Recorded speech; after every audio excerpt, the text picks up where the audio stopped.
The question before us now is whether your character is an active or passive participant in their story.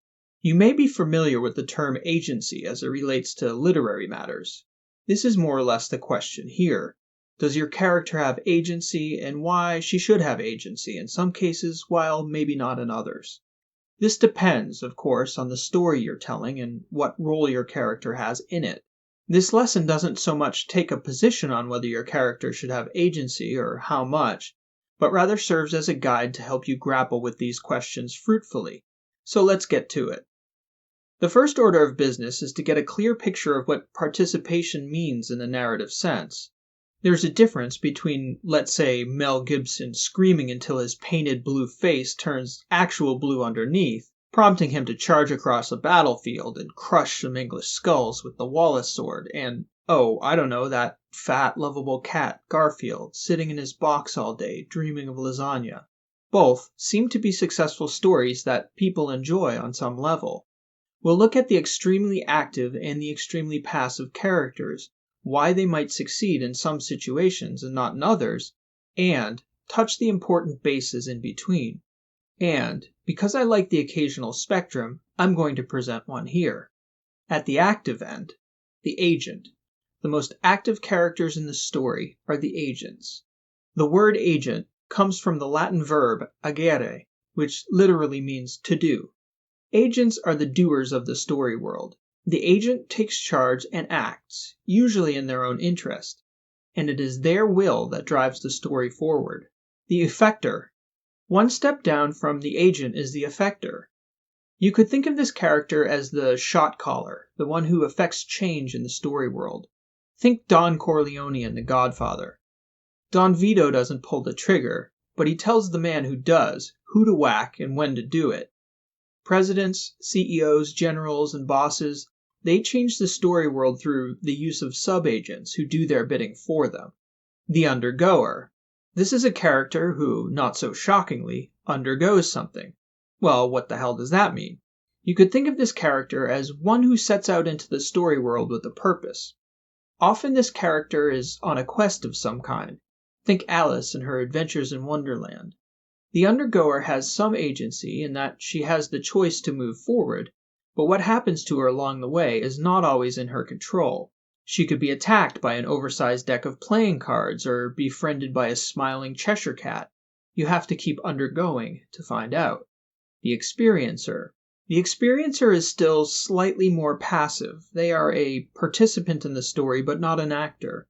The only agency is the choice to participate. It's kind of like hopping in a roller coaster, getting strapped down and going along for the ride, experiencing all the twists and turns along the way. You become an experiencer each time you buy a movie ticket. You surrender your agency for a couple hours in exchange for a good story, well, we hope. Patient. The patient is the character devoid of agency. The term patient comes from the Latin patiens, an adjective meaning suffering or enduring. The patient has action done to him with little or no recourse as to when it will happen or stop. This is a pretty boring role if the agent in this story is a conscientious and loving caregiver. But if the agent is a psychopath, being a patient is fun, for the reader that is. Okay, so that's a 5-part tour of the range from doer to done did to. What of it? Well, we started with the premise that characters can be interesting along all parts of this spectrum.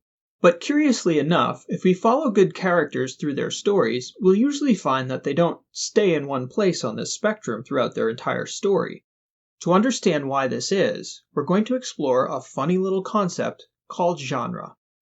Like all categorizations, the borders of genres are porous, and the borders of genres are cognitively constructed in the same way as any categorization. We group similar stories with other stories. We form a concept of the ideal story for the genre category, and we have theories about what makes a story fall into each genre category. In the end, we get categories like sci-fi, mystery, thriller, romance, detective, etc. You may have noticed that I entirely omitted genre from my discussion of plot. This is because you will find all the magnetic plot elements in all the genres. You will find sex in sci-fi as surely as in romance. betrayal and revenge in mysteries, and mysterious elements in epics, and violence, sex, and danger in comedies. Plot is not genre, and genre is not plot. Genre is a means of categorizing stories, usually for the purposes of marketing, but it also serves as a handy tool to connect readers and writers with the kinds of stories they want to write and read. Genre also informs quite a bit on how active or passive characters tend to be in successful stories, and usefully, when. In a detective story, for example, the mystery presents itself and a character or a pair of characters are called to hash out the details of the case, whether it be a murder, a disappearance, a robbery, or the like. The detective begins with little knowledge and not much agency. They may play the role of effector by way of saying things like, "Get these fingerprints to the lab for analysis," or "Close off that area and get me the surveillance footage." But mostly they're an undergoer and often an experiencer. They look, they observe, they gather information, they wait. As the story progresses, though, they must begin to put the clues together. Usually, this requires them to track down leads in the form of people who know something about the case.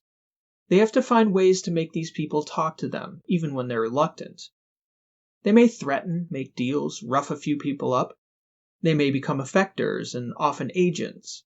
In the end, you'd probably be disappointed if they didn't go into at least one dark building with their gun drawn in anticipation of their dangerous suspect hiding inside, waiting to get the drop on them. The pattern is similar in horror stories, though more pronounced. This genre is so well defined that many horror films make fun of the commonest conventions while still not straying from those very conventions. It's usually a virginal girl or a virginal girl and her young attractive friends. Their safety is threatened either by circumstance, stumbling into unknown territory, or by a stranger who ventures into and threatens their previously safe territory.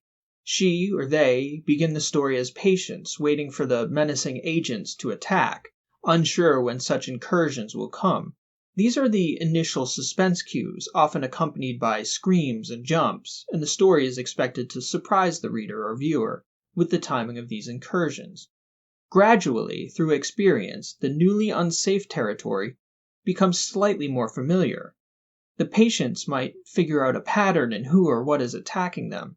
They form plans that either partially succeed or fail in instructive ways. They move from patients to agents, fail, find themselves as patients again, but continue to undergo out of necessity.